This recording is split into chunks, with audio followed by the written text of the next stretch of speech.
Let's take a step back. What happened right there is a power imbalance. In a power system, the generation and demand of power, so the electricity you, cities and factory use, need to be balanced. If any of them becomes bigger than the other, then there is a power imbalance. Power imbalances cause changes in frequency of the grid, which is nominally a fixed value such as 50 Hz in the UK. The frequency is important because everything connected to the system, including motors, generators and transformers, is designed to work at the same frequency.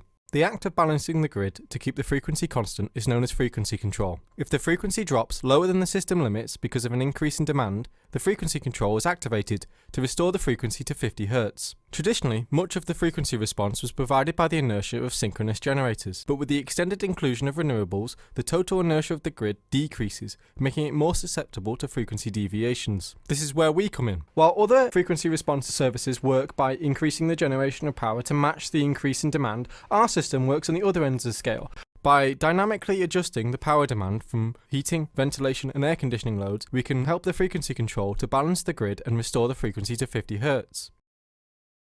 And this is what we use.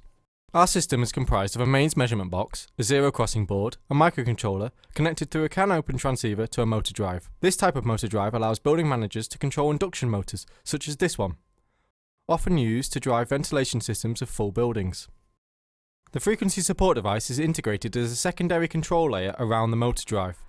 By constantly measuring the frequency of the network, it can detect if the network frequency has exceeded system limits and signal the motor drive to reduce the power used by the motor. So how does it do it? Let me take you step by step.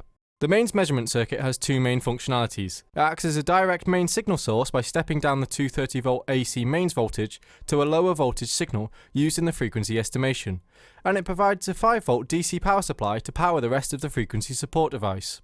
The zero crossing detection board takes in a 6 volt AC signal and produces a digital output. The changes in state occur at the zero crossing points. Therefore, the digital signal has the same frequency as the main signal.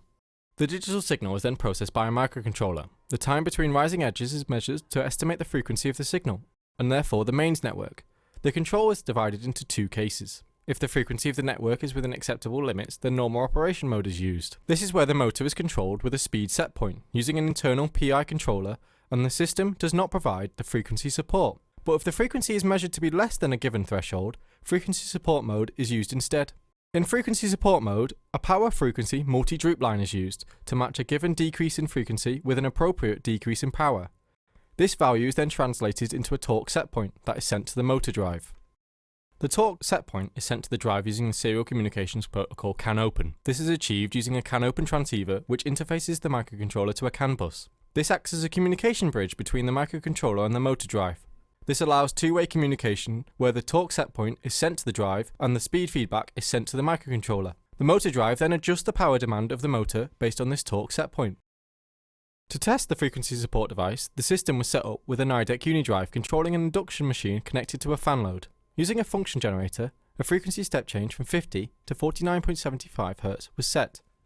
The frequency support device quickly responds to the frequency change with a reduction in the motor's power demand, while the fan's speed takes longer to slow down due to the fan's inertia. A large reduction in power therefore results in a smaller reduction in fan speed. This shows how the frequency support device can potentially be used without causing severe disruption to HVAC users. When the frequency returns to 50 Hz, the system returns to normal operation. Overall, the project has successfully achieved a system that can provide dynamic support of the grid frequency by varying the power consumed by a fan load. The frequency support device is an integrated system that detects changes in local grid frequency, translates it into an appropriate change in power, and then controls the load power roughly in 1 second. This system offers a low-cost method of grid frequency support, using existing HVAC loads rather than adding new reserve capacity or extra inertia. In the future, the product could be extended to control multiple network loads simultaneously, resulting in a greater reduction in load power. The control algorithm could also be adapted for other types of loads, such as heat pumps and compressors, extending its potential applications. Thank you for watching our video.